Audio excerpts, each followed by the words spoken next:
भजवन श्री राधे, श्री राधे गोपाल, भजवन श्री राधे, श्री राधे श्याम राधे, श्री राधे श्याम राधे, श्री राधे गोपाल, भजवन श्री राधे, श्री राधे गोपाल, भजवन श्री राधे। हरि बोल।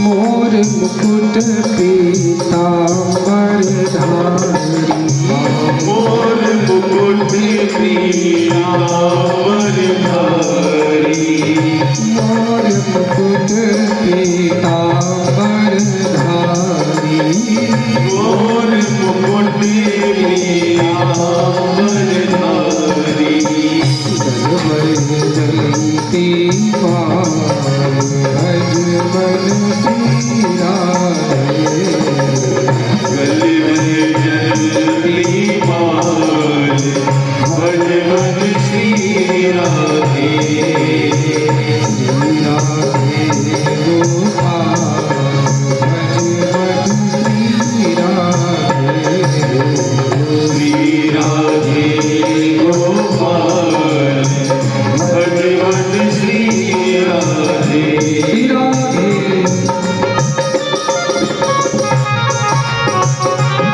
बोल बाबा हरिलाल की।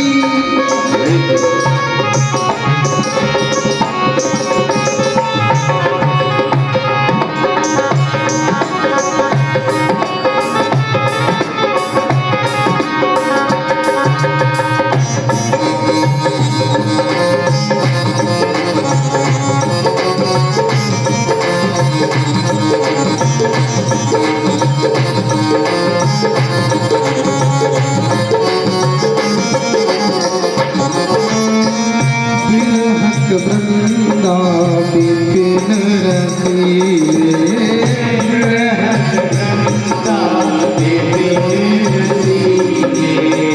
बिरहत वृंदा बिपिन रसीले,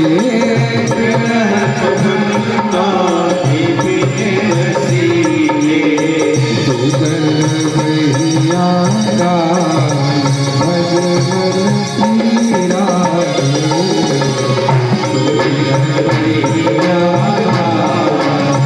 भजवन श्री राधे, श्री राधे गोपाल, भजवन श्री राधे, श्री राधे गोपाल, भजवन श्री राधे।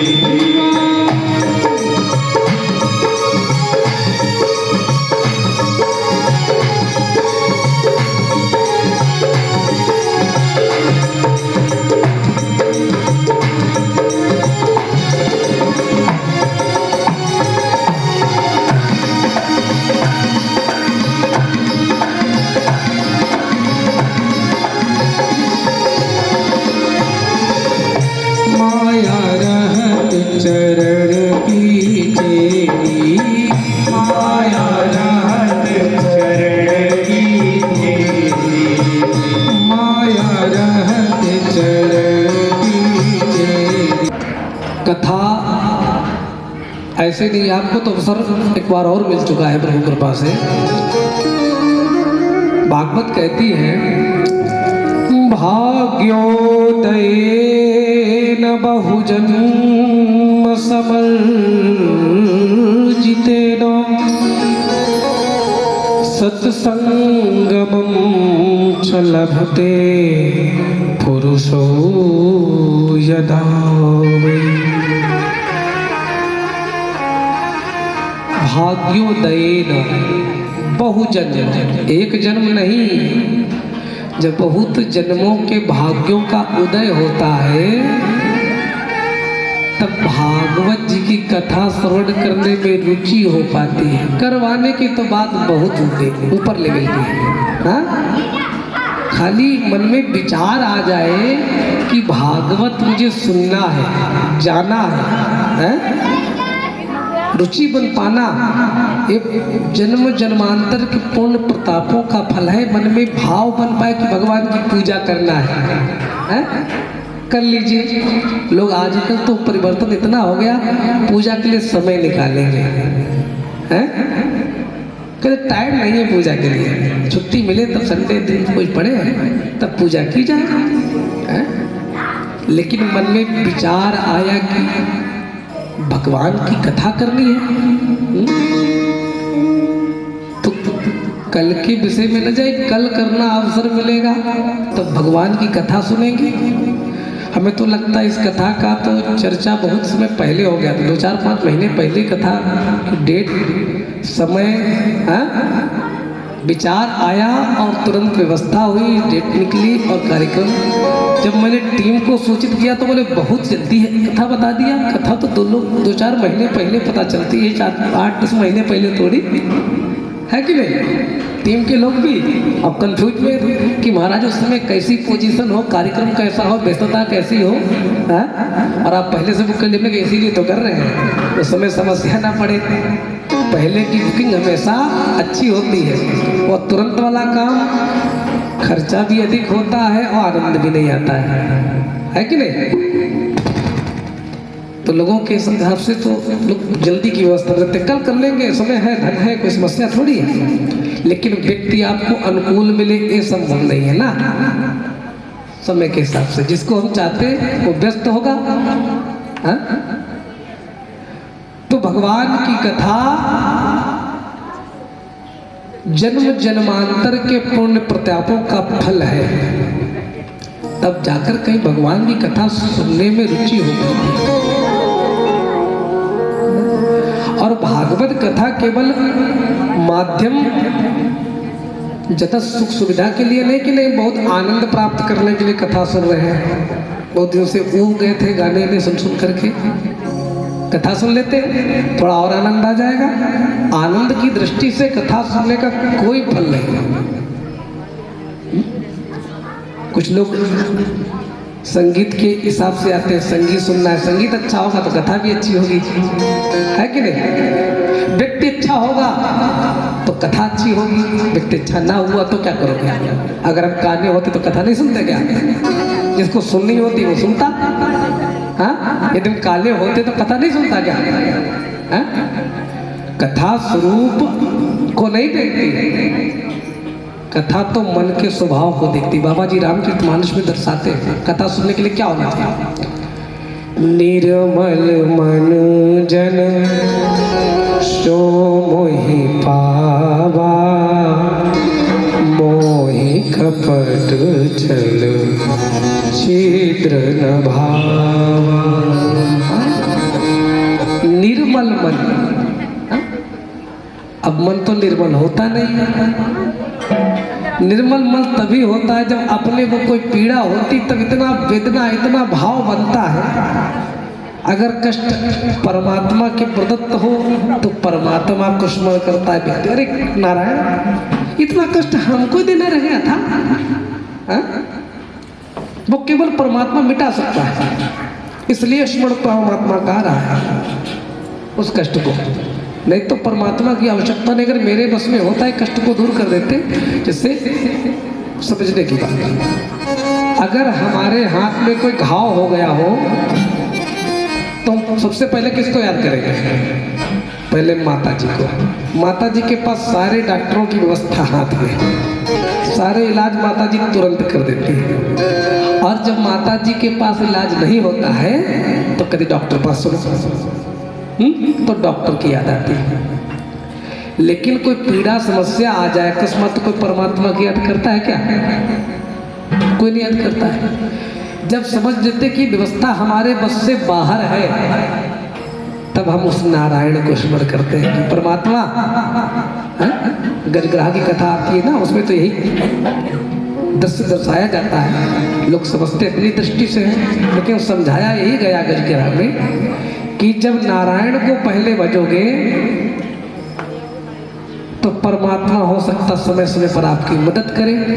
लेकिन गज ने हमेशा परिवार का सहयोग लिया, अपने अहंकार, अपने मद का दिखावा किया कि मैं तो बलशाली हूँ, ताकतवर हूँ, अरे मुझे कौन प्राप्त कर सकता है। 50-50 पत्नियां हैं हमारी, हैं?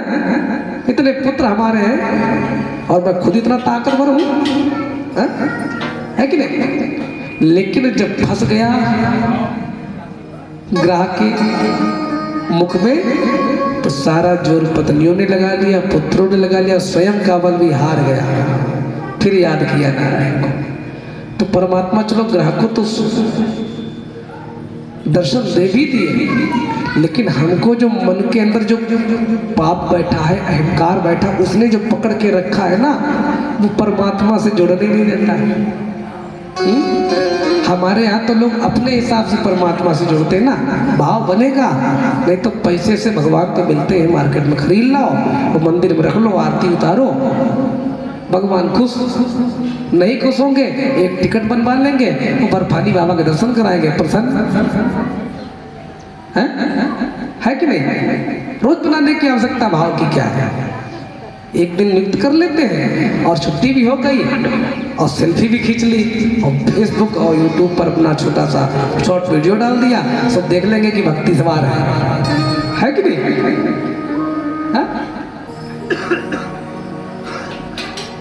तो ये भाव कथा का नहीं, कथा हमको इसलिए बार बार सुनाई जाती है, समझाई जाती है कि हम परमात्मा से किस प्रकार से जुड़े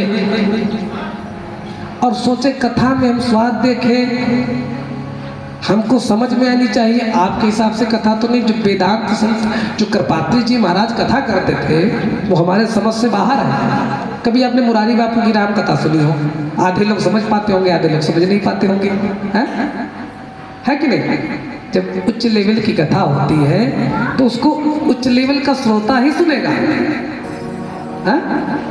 और जब नीचे की कथा है, जितना समझ सकते पात्र, जितना बड़ा पात्र होगा उतनी व्यवस्था तो उसमें दी जाएगी।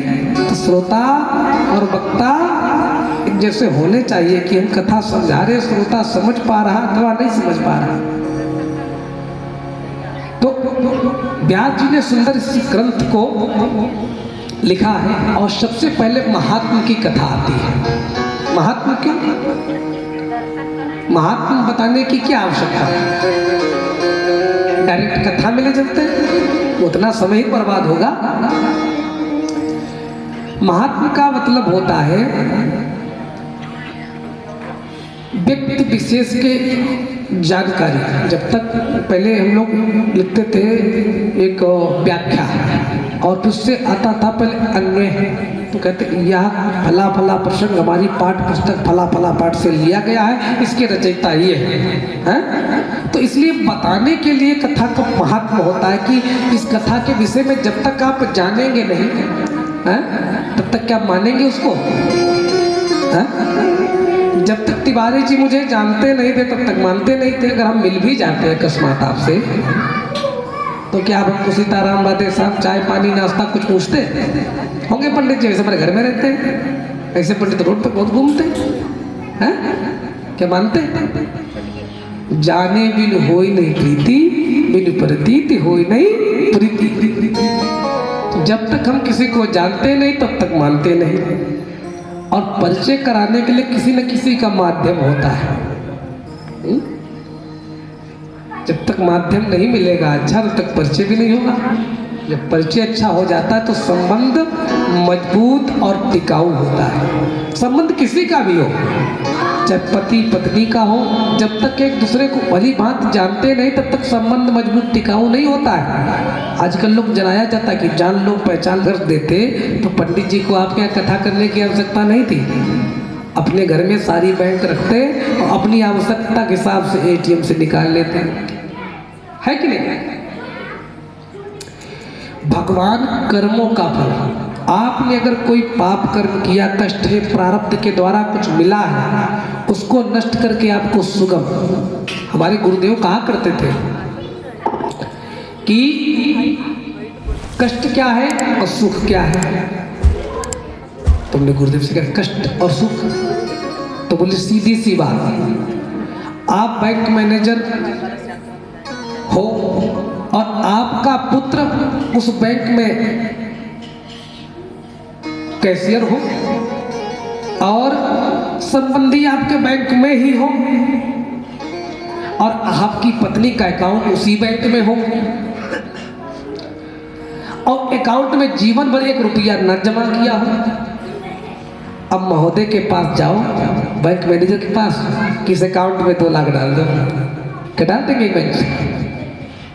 कैशियर के पास जाओ, बैंक में 2 लाख रुपए दे दो, कितना भी घनिष्ठ संबंधी हो लेकिन उस एक अपने पास से दे सकते हैं, लेकिन बैंक की 1 मुद्रा आपको नहीं देगी।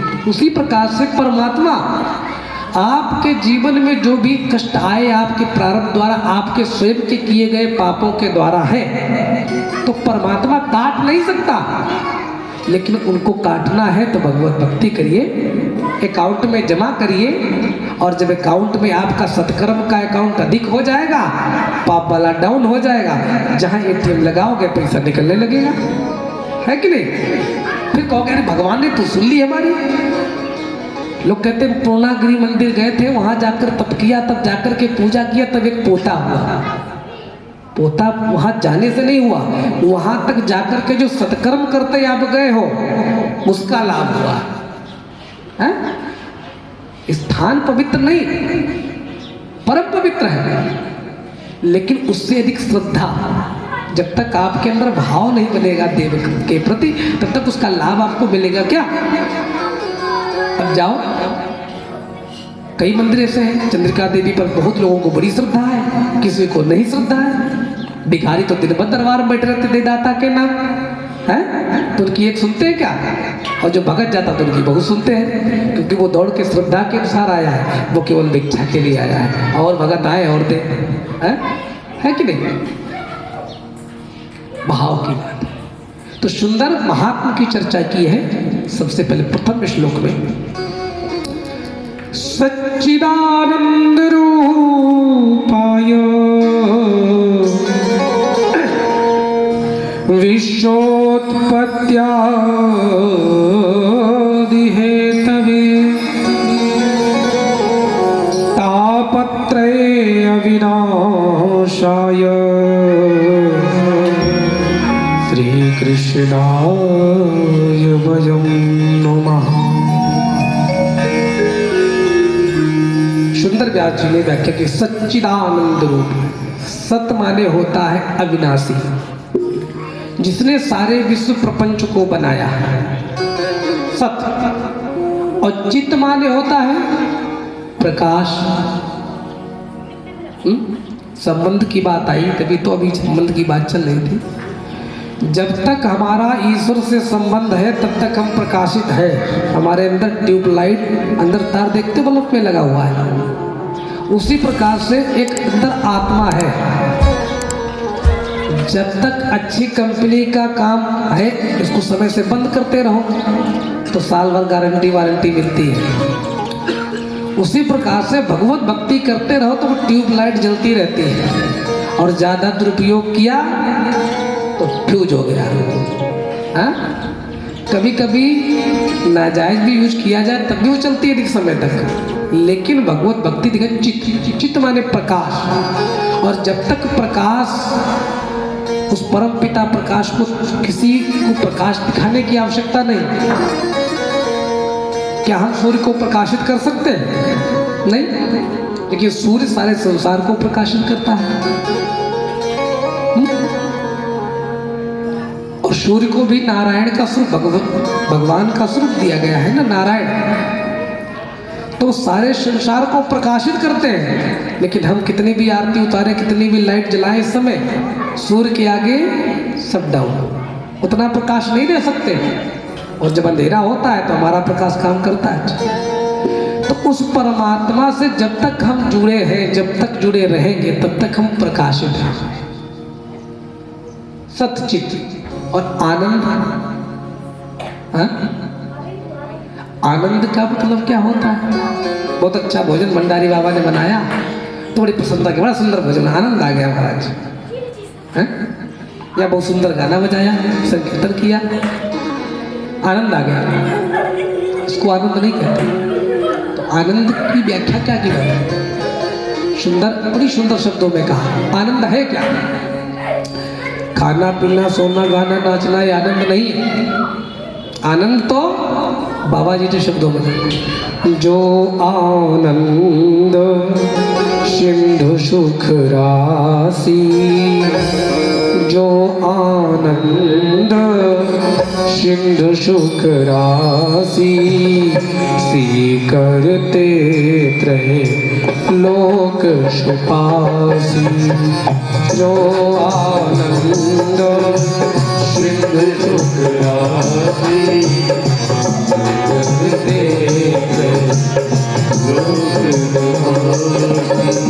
जो आनंद सिंधु सुख राशि, जो आनंद सिंधु सुख राशि, सी करते गए लोक सुभाषी।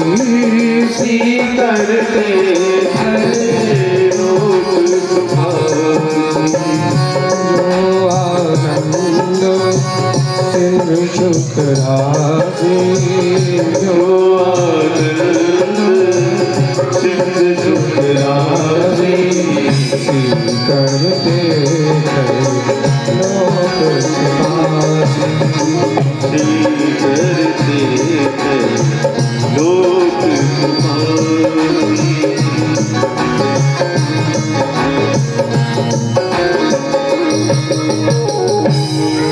जो आनंद सिंधु सुख राशि, जो आनंद सिंधु की सुख राशि का मतलब जाना ढेर, हाँ, इकट्ठा, जहाँ पर पहले खेतों में राशि लगाते थे लोग, राशि होती थी ना, राशि होती, हाँ?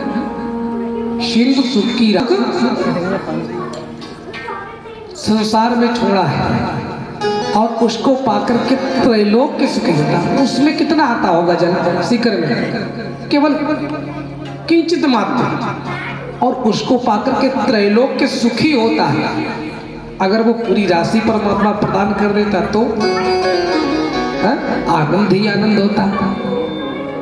लेकिन जब तक कष्ट नहीं आता है तब तक सुख का अनुभव नहीं होता। सुखी व्यक्ति जितना होता जाता है उतना और सुख की कामना करता है, लेकिन थोड़ा सा कष्ट आ जाए तो कहता पहले वाला इस समय ठीक था, उतना ही मिले अच्छा है, अधिक नहीं चाहिए, है कि नहीं? और वो सुख आनंद कौन है? सो सुख धाम राम अस नामा, सो सुख धाम राम अस नामा, अखिल लोक दायक विश्रामा, सो सुख धाम राम अस नामा, अखिल लोक दायक विश्रामा।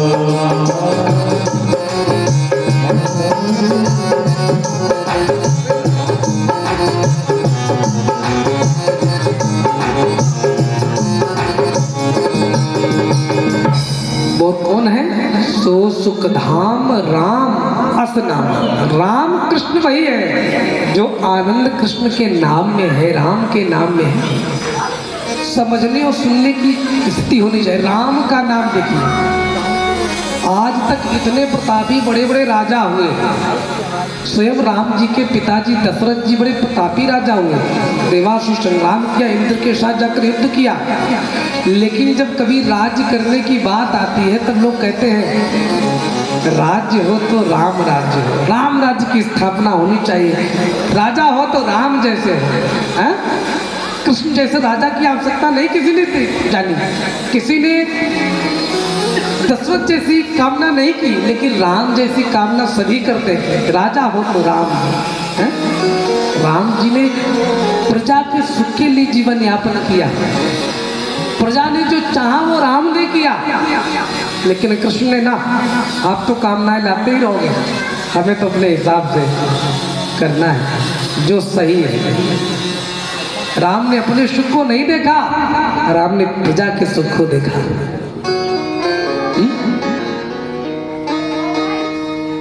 राम कहते हैं जो मैंने किया है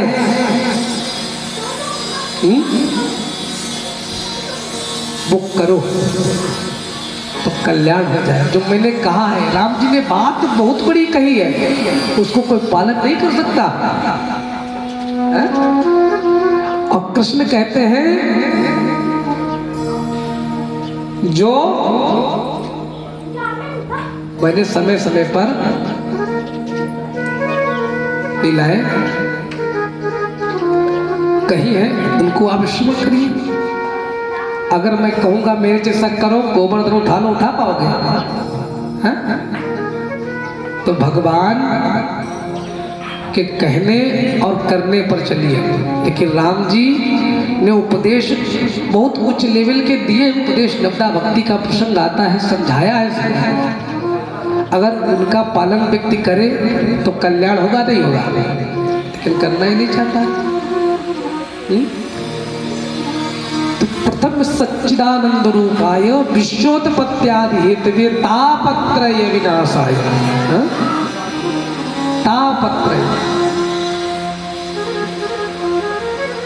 तापत्रय विनाशाय। भगवान सच्चिदानंद कौन है?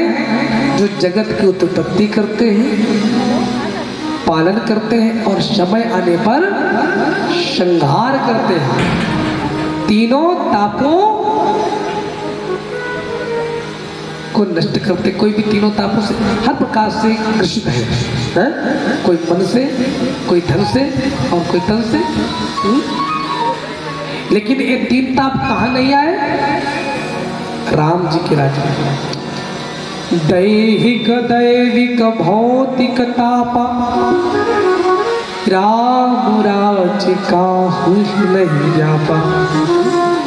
ये तीन ताप राम जी के राज्य में प्रवेश नहीं कर पाए, किसी को नहीं कष्ट दिया है? कभी राम जी का दरबार और कोई प्रसंग आया सुना हो कि लोग तुमसे बड़े दुखी हो, मन से बड़े दुखी हो, धन से दुखी हो है?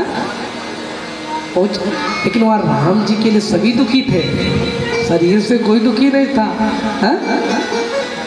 राम जी नहीं थे तो बड़ा कष्ट था सभी। तीन प्रकार के ताप। लेकिन आजकल तो सब दुखी, कोई तन दुखी, कोई मन दुखी, कोई धन बिन रहत उदास, थोड़े थोड़े सब दुखी, सुखी राम के दास। कोई तन से परेशान है, अरे प्रभु शरीर चलता नहीं है, थोड़ा शरीर ही कम कर देते तो कितनी कृपा हो जाती। दिन भर दौड़ते हैं, परेशान होते हैं, लेकिन ना, परमात्मा कहता है लो, खूब शौकीनी थी बिस्कुट बर्गर चाउमीन खाने का, अब लोग इकट्ठा करो है कि नहीं? तन से। और कोई मन से दुखी, बच्चा सुनता नहीं, धन की व्यवस्था कमजोर है।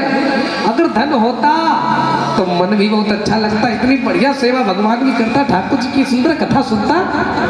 लेकिन जब मन नहीं है, और मन तभी नहीं है जब धन नहीं है। धन होता तो टीटू भैया कहते उत्तर प्रदेश में सबसे बड़ी साउंड सर्विस हमारी होती है।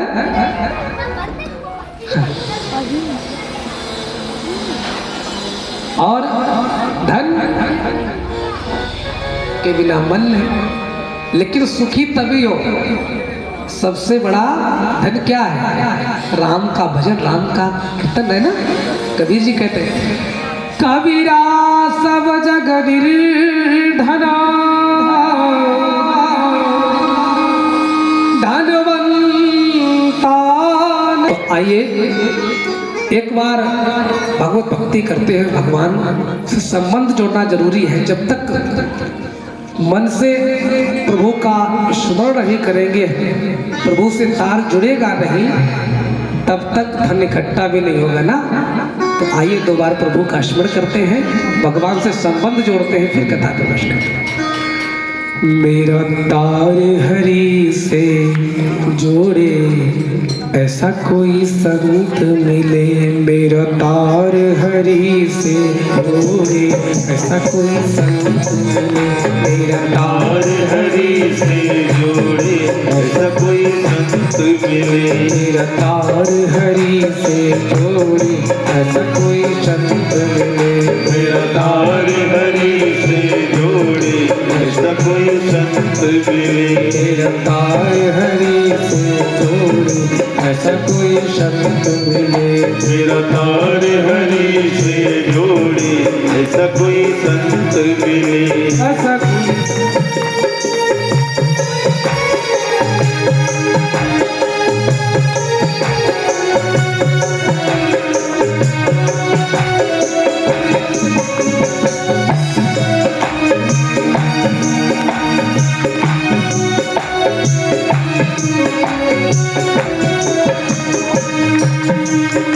ऐसी तरफ नहीं।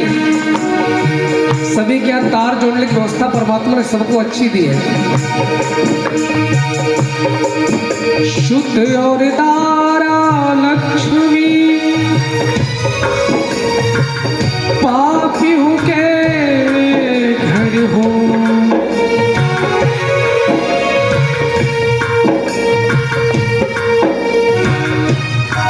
संत समागम हरि कथा, तुलसी दुर्लभ दे। संत का समागम और प्रभु की चर्चा एक दुर्लभ है, और उस दुर्लभ को परमात्मा से जोड़ने के लिए तार है। केवल जैसे कैमरे कनेक्ट करने के लिए है, लाइट को कनेक्ट करने के लिए है, उससे हमारा भी तार है। और जब तक तार नहीं होता है ना, पहले तार आ जाता था नहीं, प्राचीन भारत में लोग तार आता था, उसमें तार टूट गया है, डायरेक्ट तार भेज दिया गया है ना। और उसी तार को जोड़ने के लिए हम परमात्मा से जुड़े रहे। मेरा तार हरि से जोड़े ऐसा कोई संत मिले, तार हरि से जोड़े ऐसा कोई संत मिले, मेरा तार हरि से जोड़े ऐसा कोई संत मिले, मेरा तार हरि से जोड़े ऐसा कोई संत मिले, ऐसा कोई संत मिले, ऐसा कोई संत मिले, कोई संत मिले, ऐसा कोई संत मिले, मेरा तार हरि से जोड़े ऐसा कोई संत मिले, मेरा तार हरि से जोड़े ऐसा कोई संत मिले।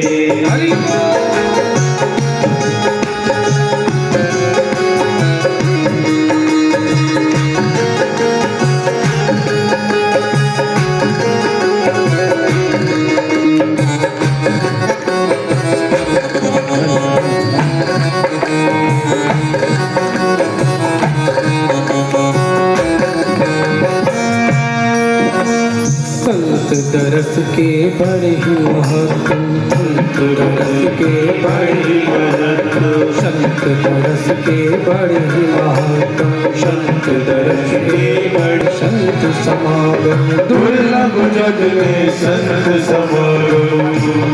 और क्या संत कैसे मिलता है और क्या करता है इसका? मेरे मन के भ्रम को तोड़े ऐसा कोई संत मिले, मेरे मन के भ्रम को तोड़े ऐसा कोई संत मिले, हरि से जोड़े ऐसा कोई संत मिले, मेरा तार हरि से जोड़े ऐसा कोई संत मिले, जोड़े ऐसा कोई संत मिले।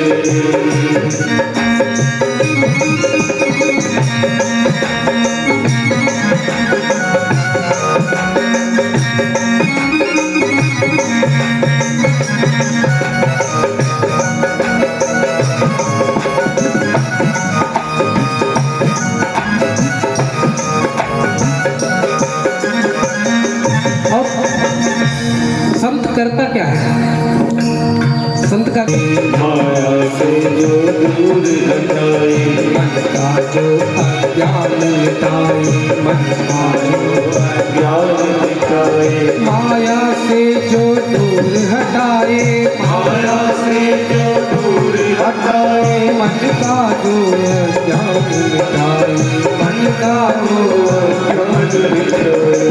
और मुझे सतगुरु दे दे थोड़े, ऐसा कोई संत मिले, मुझे सतगुरु दे दे थोड़े, ऐसा कोई संत मिले, मुझे सतगुरु दे दे थोड़े, ऐसा कोई संत मिले, मुझे सतगुरु दे दे थोड़े, ऐसा कोई संत मिले, मेरा तार हरि से जोड़े, ऐसा कोई संत मिले, मेरा तार हरि से जोड़े, ऐसा कोई संत मिले। हरि बोल।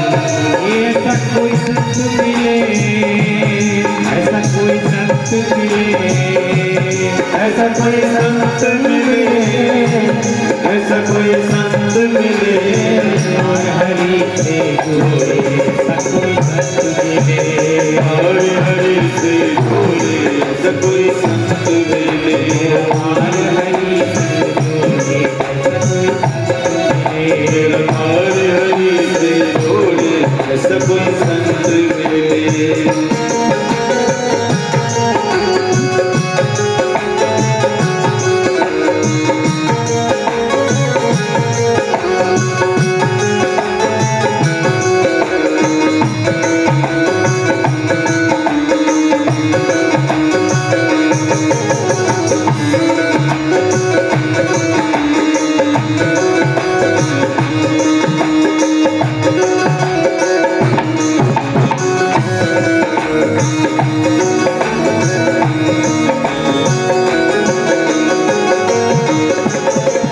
और संत का काम क्या है?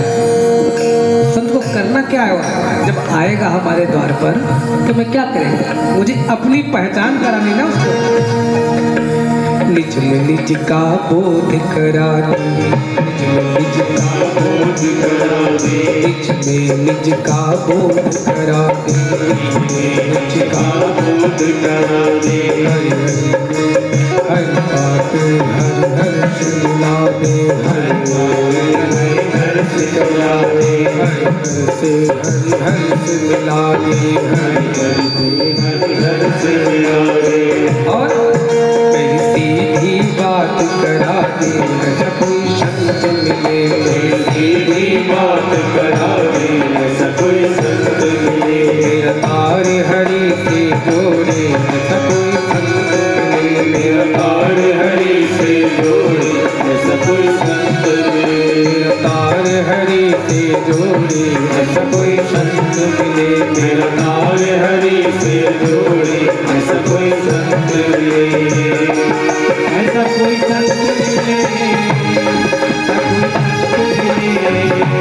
ऐसा कोई संत मिले, ऐसा कोई संत मिले, हरि से जोड़े, ऐसा कोई संत मिले, हरि से जोड़े, ऐसा कोई संत मिले, मेरा तार हरि से जोड़े, ऐसा कोई संत मिले, मेरा तार हरि से जोड़े, ऐसा कोई संत मिले, मेरा तार हरि से जोड़े, ऐसा कोई संत मिले, मेरा तार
और ऋषियों के द्वारा जो करदम को ब्याही गई थी देवहूति, उनकी 9 कन्याएं हुई थी, वो ऋषियों को ब्याही गई थी। और उन्हीं के गोत्र नाम से आज हमारा भी संबंध है कि नहीं? मनु शतरूप, मनु जी ने जो तप नैमिषारण्य में किया, उसी से हम लोगों का नाम पड़ा मनुष्य। मनु के द्वारा ये हम जाने जाते हैं, इसीलिए मनुष्य कहा गया। नैमिषारण्य में उन्होंने तप करके सृष्टि के क्रम को बढ़ाया।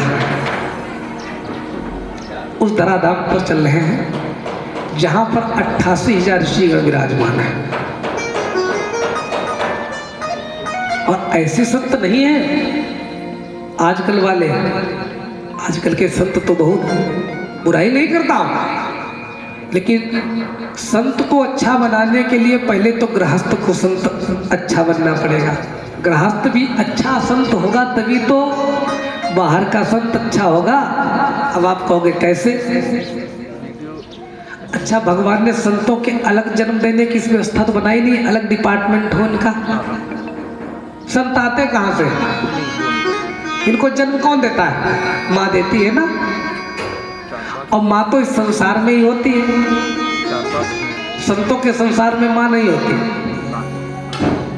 गृहस्थों के परिवार में माँ होती है। जब बालक संस्कारी होगा और उसका कभी मूड बिगड़ा, हम तो संत बनेंगे।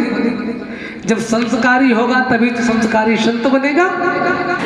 संत और कहीं से तो आता नहीं, आएगा तो हमारे समाज से। पंडित जी कहाँ से आएंगे? आपके समाज से आएंगे ना। जब पिता संस्कारी होगा, माँ संस्कारी होगी, समाज संस्कारी होगा, तो संत भी संस्कारी होगा। जब हम सोचेंगे बेईमानी कर लो, लूट लो, इकट्ठा कर लो, तो संत कहाँ से आएंगे? जो जीवन में कहीं नहीं कमा पाए, बाबा जी धन इकट्ठा करके कमा रहे हैं, है कि नहीं? बुराई नहीं कर रहा, बुराई हमारी आपकी चल रही है। क्यों?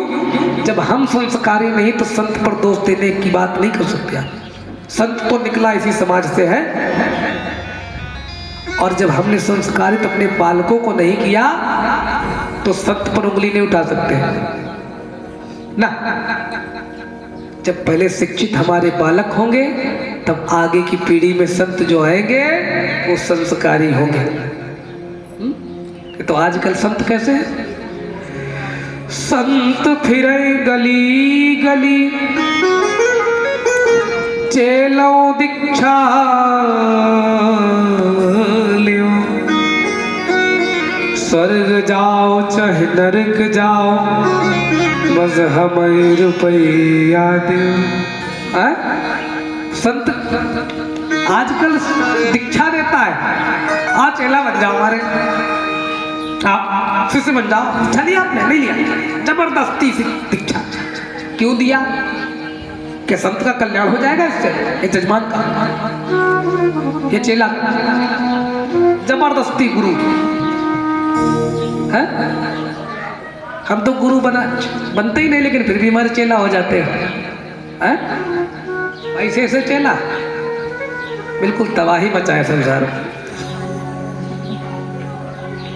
हाँ,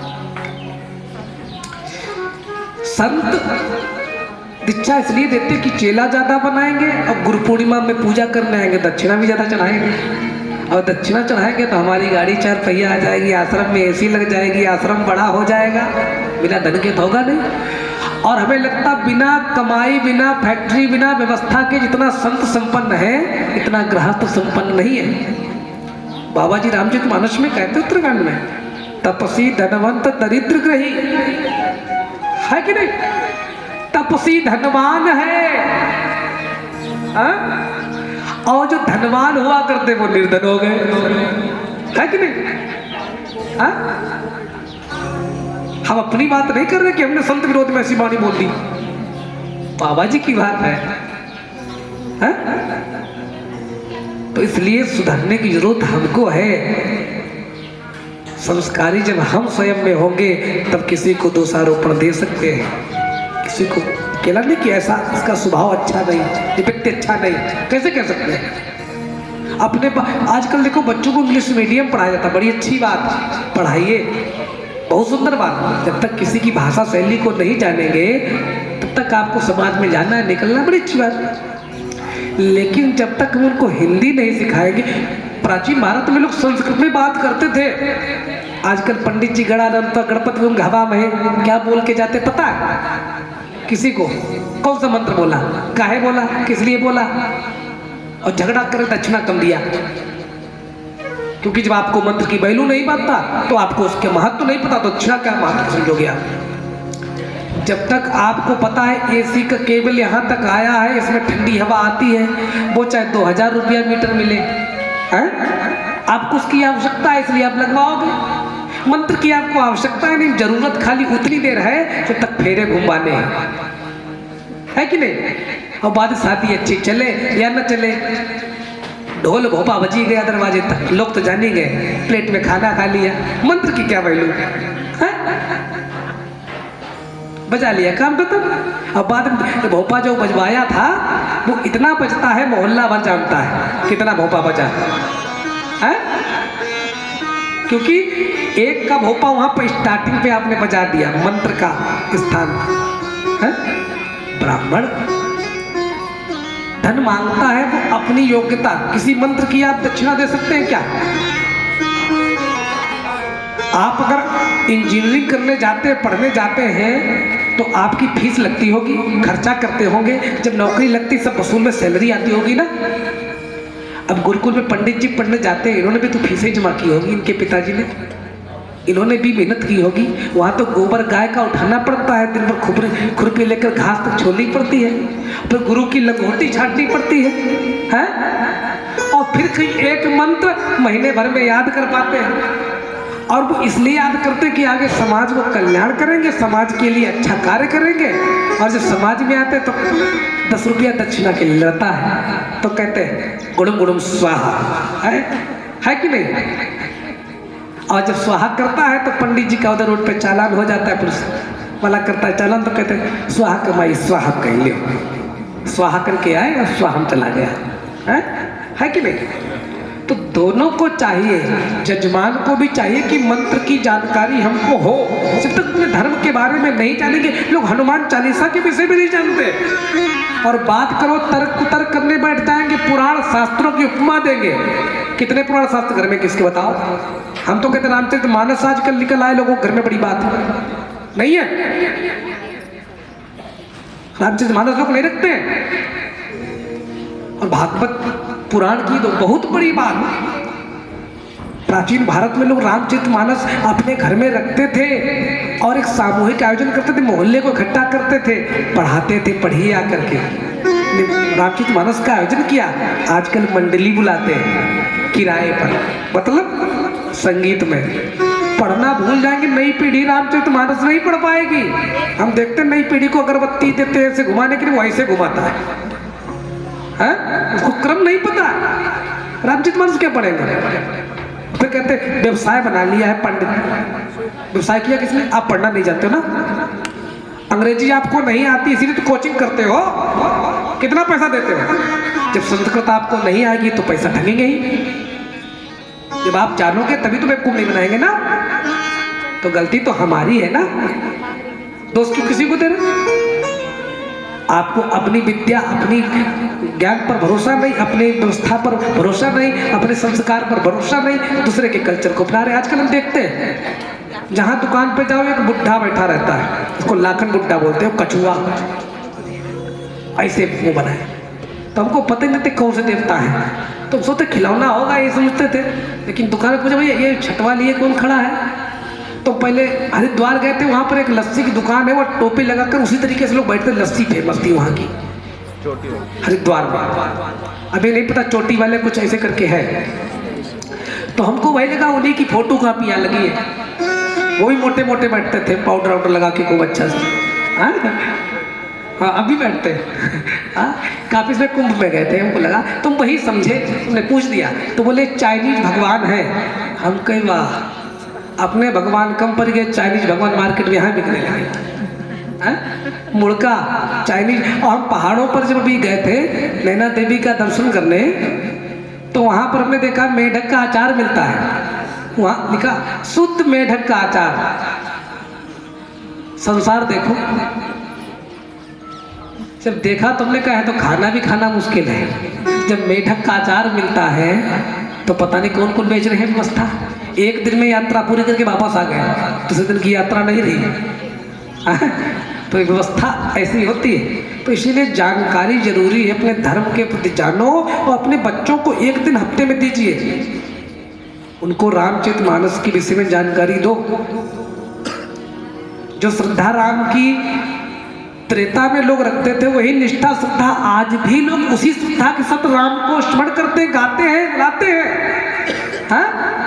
राम जी को कितना वर्ष हो गया है और कृष्ण की प्रभुता तो अभी आई है। हाँ?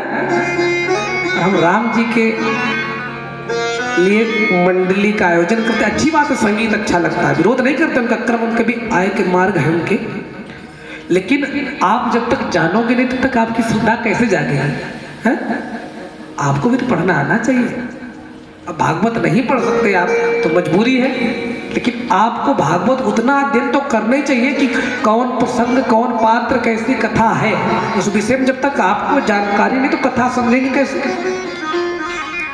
है? हमने कौन सा प्रसंग समझाया, बाद में पूछे तो आपको पता चलना चाहिए कि हाँ ये कथा मैंने सुनी थी, ये कथा पूर्व भी हुई थी, अब हो रही है।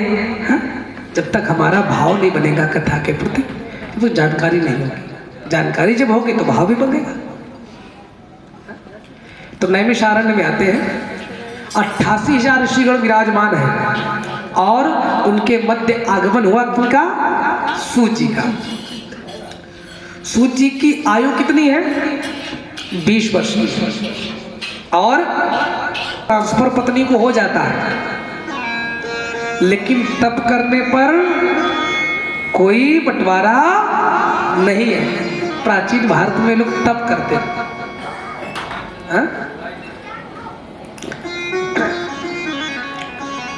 तो आज सूर्य जी का जैसे आगमन हुआ तो सभी ऋषियों ने खड़े होकर के सुंदर आसन दिया, सम्मान के आइए महाराज विराजमान हुई। तो सूर्य जी को बड़ा आश्चर्य हुआ, बोले महाराज मैं एक छोटा सा बालक और आप इतनी बड़ी आयु वाले संत, आप मेरा इस प्रकार से स्वागत सम्मान करें, अच्छा नहीं लगता? तो ऋषियों ने उत्तर दिया, महाराज मैंने शास्त्रों में पढ़ा है, धन वृद्धा बल वृद्धा आयु वृद्धा तथैव च ते सर्वेऽपि ज्ञान वृद्धश्च किंकिरा शिष्य किंकिरा। कोई धन में बड़ा होता है, कोई आयु में बड़ा होता है, कदाचित कोई बल में भी बड़ा होता है, लेकिन ये क्या सारे बड़े कहे गए हैं? नहीं, जो ज्ञान में बड़ा होता है वही सबसे बड़ा होता है। तो महाराज आप ज्ञानियों में श्रेष्ठ आसन स्वीकार करें और हमारे अंदर अज्ञान रूपी अंधकार बैठा है, अपने ज्ञान रूपी भास्कर से प्रकाशित करें। जब इस प्रकार से कहा तो सूत जी बहुत प्रसन्न हुए, बोले आप वाकई संत हो और संत का हृदय ऐसा ही होना चाहिए। संत का क्योंकि मन लगता नहीं भगवान की प्राप्ति करने के लिए, मन तो भटकता रहता है ना। तो आज सुंदर प्रसंग को स्मरण करा रहे हैं सूत जी। काल ब्याल मुख ग्रास त्रास निर्णास हेतवे श्रीमद् भागवतम शास्त्रम कलौ कीरेण भासितम्। शिष्यों से कहा, सुनो शौनकादि, एक काल रूपी ब्याल, ब्याल किसको कहते हैं? सर्प को, अजगर को, और वो काला ही होता है। काल रूपी ब्याल ने अपना विशाल काय मुख फैला रखा है, और उस ब्याल के मुख में हम लोग क्या बने? काल ब्याल मुखग्रास। उसके मुख में हम एक सर्प ही है, और उसके अंदर हम विराजमान हैं। सुरक्षित तब तक है, कोरोना काल को जिसने देखा होगा समझ गया होगा। देखा सभी ने, हम ही देखा है तो सबने देखा है। और जो नहीं देखे वो ऊपर चले गए, है कि नहीं? तो वैसा ही एक काल रूपी ब्याल, और उसके मुख में हम ग्रास बने हुए हैं। अब सुरक्षित कब तक? जब तक वो मुख नहीं बंद करता है। और जैसे ये तो प्राप्ति देवताओं के लिए भी दुर्लभ है। एक बार जब राजा परीक्षित को श्राप लगा था, जब राजा परीक्षित को श्राप लगा हुआ था और 7 दिन कथा सुनाई गई, तब सभी देवता सुखदेव जी के पास पहुंचे कि महाराज एक कथा का दान हमको कर दीजिए, और अमृत जो है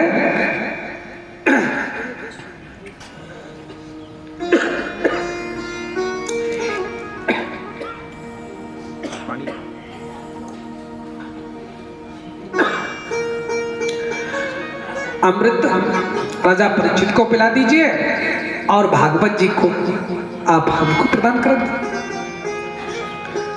तो आज सुखदेव जी ने डांट लगा दी, फटकार लगा दी देवताओं को।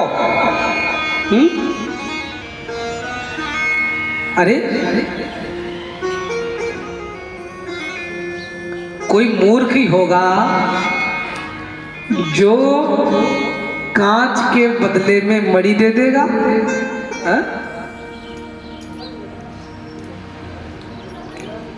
कोई मूर्ख ही होगा। कहां भागवत जी और कहां स्वर्ग का अमृत। अमृत पिलाने से जब तक उसके पुण्य रहते तब तक वो जीवित रहता है, और जैसे पुण्य क्षय कि मृत। लेकिन भागवत जी का जो स्वाध्याय करता है, श्रवण करता है, उसका तो मोक्ष निश्चित। तो आज अभक्त समझाओ, भगा दिया। अभक्तास्ताश्च विज्ञाय नादधौ सकथामृतम् श्रीमद् भागवती वार्ता शूराणामपि दुर्लभा। अभक्त समझा और भगा दिया। तो देवताओं को बहुत बुरा लगा, और जाकर के ब्रह्मा जी से शिकायत की। अरे देखो, सुखदेव जी ने मुझे भागवत जी का स्वादन नहीं कराया, और परीक्षित को श्रवण करा रहे हैं, मुझे अभक्त समझा। तो आज व्यास जी ने समझाया, ठहरो तो, प्रतीक्षा करो थोड़ी, देखो इस भागवत जी का परिणाम क्या होता है। तो आज के 7वें दिन जब देखा तो भगवत कृपा से परीक्षित का मोक्ष हो गया। तो आज ब्रह्मा जी ने एक तराजू में भागवत जी को विद्यमान किया, और जितने भक्ति के साधन थे, सदग्रंथ थे, सभी को दूसरे पल्ले में रखा। और जब तौलना शुरू किया तो भागवत जी का पल्ला नीचे हो गया, और बाकी सब ऊपर हो गए।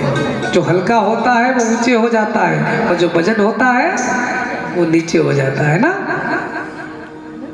तो देखा कि देखो, भागवत जी कोई पोथी नहीं है, किताब नहीं है, ये तो साक्षात भगवान का विग्रह है। शब्द में भागवत, एक एक शब्द में भगवान श्री कृष्ण है। और कृष्ण जी की जब पूजा करिए तो तुलसी पत्र जब नहीं मिलता है तो भगवान कहते हैं देखो पूजा अधूरी रह गई। और वैसे तो भगवान के शीश पर जब तक तुलसी नहीं रहती तो सर दर्द करता रहता है ना उनका। धारण करा दो, एकदम प्रसन्नचित हो जाते हैं। फूल ना चढ़ाओ, तुलसी चढ़ा दो। है? उसी प्रकार से जब भागवत कथा हो और तुलसी जी की चौपाई ना हो, है? तो भी अधूरा पर रहता है। ये वाली तुलसी अलग है और वो वाले तुलसी अलग है, है कि नहीं? तो जब देखा भागवत जी का प्रभाव तो सभी देवता शांत थे।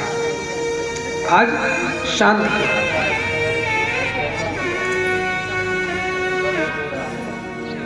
आज देवता बहुत प्रसन्न हुए। तो कथा ये दुर्लभ है देवताओं के लिए भी, देवताओं के लिए भी दुर्लभ है। हम लोग बड़े भाग्यशाली हैं। देवताओं को जब कथा सुननी होती है ना तो मनुष्य बन करके आते हैं या कथा सुनने के लिए। जब साकेत हम जा रहे थे सभी देवता सारे अयोध्यावासी भगवान लेकर श्री राम जी जा रहे थे, हनुमान जी से कहा चलो आप भी। तो हनुमान जी ने कहा वहां जाकर क्या मिलेगा? बोले अरे हमारा दर्शन मिलेगा और क्या मिलेगा? बोले केवल दर्शन मिलेगा, आपकी कथा? बोले वो तो नहीं मिलेगी। तो बोले हम जाने वाले भी नहीं, हम तो यहीं रहेंगे। इसीलिए देखो जहाँ कथा होती है हनुमान जी का झंडा लगा हुआ है कि नहीं? राम कथा सुनबे को रसिया, है कि नहीं? वो तो जहाँ राम जी का नाम लो हनुमान जी उपस्थित कथा सुनने के लिए आ जाते हैं। और उनके बिना कथा होती भी नहीं। राम दुआरे तुम रखवारे, होद ना गया बिना पैसा रहे, बिना पैसा का नहीं होता क्या? हनुमान जी दरवाजे में पहरेदार पे पैसा दो, हनुमान जी ने घूस शुरू की है, ऐसे नहीं। परिहास की बात है। लेकिन हनुमान जी कहते हैं जब तक राम जी की कृपा नहीं, राम जी का नाम लो वही पैसा है। उनका स्मरण करिए और प्रवेश करिए। अभी मैंने बताया ना कबीरा सब जगह निर्धना धनवंता नहीं कोई, है कि नहीं? अभी बताया था मैंने। और वही धन है, वही राम रूपी धन दे दीजिए, एंट्री कर लो राम जी के दरबार में। जब तक राम का नाम हृदय में ना हो, कृष्ण का हृदय ना हो, भक्ति ना हो, तब तक क्या आप भागवत पंडाल में आ सकते हैं? दुनिया में आदमी चला जाएगा, सिनेमा चला जाएगा, मॉल चला जाएगा, तो लूलू मॉल बन गया है उसमें चला जाएगा, है कि नहीं? हाँ, डीजे बैंड नाना प्रकार की व्यवस्थाएं बन गई, वहां जा सकता है, लेकिन यहाँ नहीं आ सकता। आएगा कब? जब कृपा हो। आवत है सर अति कठिनाई, आवत है सर अति कठिनाई, राम कृपा आए जाई, राम आए जाई। आवत है सर अति कठिनाई,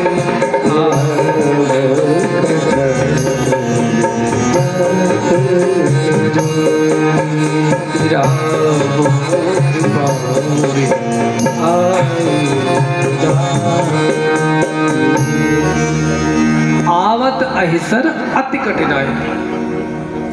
यहाँ आने में बहुत समस्याएं पड़ती है कथा में। अरे अभी तो हो ही रही, 7 दिन चलेगी, यहाँ हो जाएंगे। तिवारी जी ने कार्ड तो दिया था, याद है, लेकिन आज क्या, अभी तो 7 दिन है। यहाँ आने के लिए 1000 समस्याएं। कथा के लिए नहीं, तिवारी जी ने निमंत्रण दिया इसलिए आना है। कथा के साथ थोड़ी आ रहे हैं। कथा के लिए निमंत्रण की आवश्यकता नहीं होती है। अब कभी तीर्थों में जाइए, वृंदावन में जाइए, अनवरत कथा चलती रहती है। और जो भक्त श्रोता होते हैं ना, तो बड़े बड़े सेठ पकड़वारी झाड़ू लगाते मिलेंगे सेवा करते हुए, अथाह दौलत है कि नहीं पाते। हमारा गुरुकुल है, विद्यालय है हमारे पर मित्र का, तो वहाँ एक शारदा जी है मुंबई के, अथाह पैसा है और पता नहीं अगर एक बार वो खोल दिया जाता, व्यवस्था चाहिए तो तुरंत अकाउंट में लगा देते। एक बार विद्यालय के अकाउंट बंद हो गया, इतना पैसा लगा दिया। हाँ? क्योंकि व्यवस्था उनके अंदर धन खर्च करने, और आते बड़ी सेवा भाव से व्यवस्था विद्यालय की करते हैं, तो पता ही चलता धनवान है।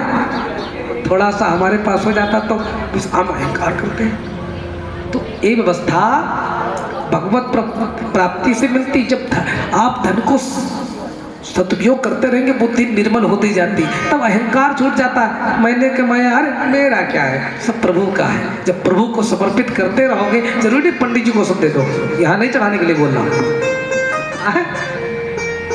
धन का मतलब जिसको आवश्यकता हो, धन धर्म में लगे। अनावश्यक किसी को धन दिया भी जाए तो वो उसका दुरुपयोग ही करेगा, उपयोग नहीं करेगा। धन कभी उसको नहीं देना चाहिए जिसके पास अधिक है। उसकी तो आवश्यकताएं पूरी हो गई और उसकी तृष्णा कभी मिटेगी नहीं। धन जिसको आवश्यक है उसको देने से वो आत्मा से प्रसन्न होकर के आशीर्वाद देता है और वही आशीर्वाद लगता है। कभी परेशान हो, देखो लोगों ने कितनी दुआएं उस समय कोरोना काल में पाई, इन्होंने दान दिया, लोग मन से, ऐसे नहीं, लोग संकट की घड़ी में हाथ में झोला लेकर के अपने प्राणों की चिंता न करते हुए दूसरे के प्राण बचाने में लगे हुए हैं। तो देखो आज बचाने के चक्कर में इतने सब कुछ करने वाले हम, उसी समय समझ में आ गया हम करने वाले कुछ नहीं, सब करने वाला ईश्वर है। तो आज सुंदर प्रसंग को श्रवण करा रहे हैं। देखो नारद जी का प्रसंग श्रवण कराया कि सुनो, मैं एक सुंदर प्रसंग को आप सुनाता हूँ। एक बार नारद मुनि जी, नारद जी का काम है यात्रा, संत का काम क्या है, समाज का कल्याण के लिए विचरण करना। और नारद जी, नारद, इसकी बात कभी रद्द ना हो, वो नारद, नारम ज्ञानम ददात इति नारदा, जो अज्ञान का खंडन करे और ज्ञान दे वो नारद, और जो खाली बात अपनी पक्की रखे। कुछ लोग नारद लड़ाई करने वाले होते हैं ना, लड़ा दी नारद ही है, तो वो नारद नहीं। नारद जी हमेशा जहाँ लड़ाई झगड़ा होता रहता वहाँ बंद करा देते हैं, और जहाँ बंद पड़ा वहाँ कभी कभी चालू करा देते हैं। हाँ, नारद जी का एक काम। तो नारद जी लेकिन समाज कल्याण के लिए भ्रमण करते हुए एक बार करतल कर भीड़ा, गावत हरि गुण गान प्रवीणा, सुंदर संकीर्तन करते हुए जा रहे हैं। और जाते हुए पृथ्वी लोक से गुजरे, सोचे कि यहाँ तो भगवान ने इतने अवतार लिए, भगवान के अवतार से ज्यादा कहाँ हुए, पृथ्वी पर। और पृथ्वी में उत्तर प्रदेश में इतने अवतार हुए। तो आज नारद ने सोचा कि मैं यहाँ चल के देखता हूँ, क्योंकि जहाँ परमात्मा रहता है उसको कहते हैं वैकुंठ। वैकुंठ का मतलब क्या होता है, किसी को पता है? जहाँ कोई कुंठा ना हो उसे कहते वैकुंठ। अब यहाँ पर देखो चलता फिरता वैकुंठ भगवत कथा है, यहाँ पर कोई चिंता नहीं। अब बहुरिया मान लो उनकी पहले चिंता होती, खाना बनाना है, नाश्ता बनाना है, चाय बनानी है, टेंशन। अब बनाना कुछ नहीं तो भगवान बना ही है। हाँ है कि नहीं? जब संसारिक चिंता बनी रहे तो काहे वैकुंठ। हाँ? और जो कथा में आ जाए सारी समस्याएं दूर। और जो समझ लो कथा सुनकर के घर की सब्जी याद आए, हाँ? तो क्या अब वैकुंठ में बैठ पाएंगे? वहां भी अच्छा नहीं लगेगा। लेकिन माताओं का हृदय ऐसा होता है कि कहीं बैठे उनको परेशानी चिंता घर ही की रहती है। कितना सोचे। और चिंता कथा की, घर में होंगे तो कथा सुनाए चल के, अरे रोज थोड़ी होती है, एक व्यवस्था इतनी की है। वहाँ से कथा की चिंता और कथा से चिंता घर की है। और ज़्यादा देर हमारी कथा चली, टाइम लेट हुआ, कितनी देर करेंगे, बड़ा बोलते हैं, मुँह नहीं पिला दिन का है कि नहीं। अपना अपना स्वभाव है सभी का। तो माताओं का स्वभाव हृदय उनका अच्छा होता है, सबके पर चिंता करती हैं, कष्ट भी हो तो देखती भी है, ध्यान भी रखती हैं। और माताएं कथा में पहुंचती भी अधिक हैं। माताओं की जिम्मेदारी कितनी होती है। अगर छोटा बालक है उसको तैयार करना, उसमें पढ़ाई लिखाई के लिए व्यवस्था करना, पति की व्यवस्था करना, परिवार की सेवा करना, घर की व्यवस्था, दूध वाला आए, नौकर आए, पेड़ पौधे वाला आए, सबको देख करके फिर कथा के लिए भी समय निकाले, कथा के बाद घर जाए और पति ऑफिस से आए, उनसे 2 घंटा फिर लड़ना है। वो कहेंगी तुम ज्यादा कथा प्रिय होने बैठो, जाके 2-4 दिन कथा सुनो, जाके बाबा बन जाओ, नीम सर चली जाओ, घर कौन देखेगा, मोहल्ले वाले हैं, कथा सुनना है, घर में झगड़ा शुरू है। फिर झगड़ा करेंगे, जहाँ ऑफिस गए फिर 3 बजे टाइम देखा, अभी तो 6 बजे आएंगे, 6 बजे आ जाएंगे, फिर कथा पहुँच गई। झगड़ा करने के बाद भी माताओं का हृदय मानता नहीं, उधर भी सुनेंगी इधर भी है। इतना काम केवल माँ ही कर सकती है।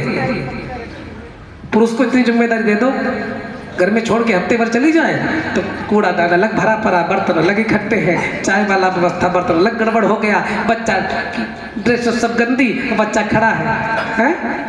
जिम्मेदारी नहीं निभा पाएंगे एक दिन। और माताएं रोज का कार्य करने के बाद सारी व्यवस्थाओं को देखती है, और फिर भी कभी कहती नहीं, इतना काम कर लेते हैं।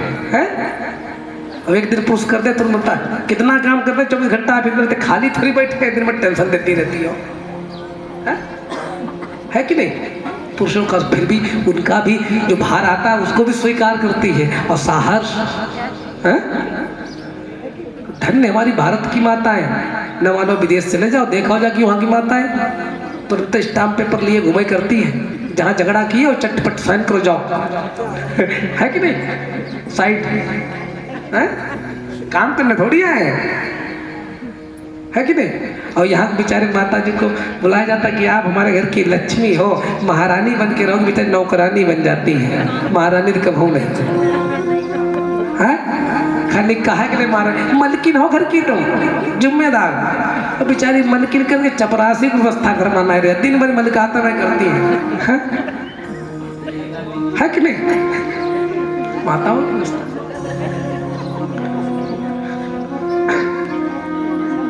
धन्य है माता है हमारे भारत में। तभी तो भगवान ने अवतार लिए।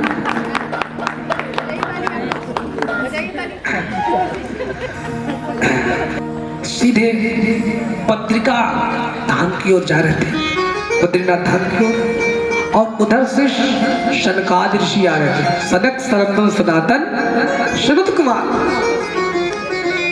अब नारद जी इधर से और वो उधर से, संत समागम हो गया। और जब नारद जी को उदास देखा तो शौनकादि ऋषियों ने पूछा, महाराज क्या बात है, बड़े उदास लग रहे हो। अरे और कोई होता, भगवान ने यहाँ इतने अवतार लिए, मैं श्रेष्ठ समझ के यहाँ आया। मैं काशी में गया, श्रीरंगम में गया, पत्रिका आश्रम आदि तीर्थों में गया,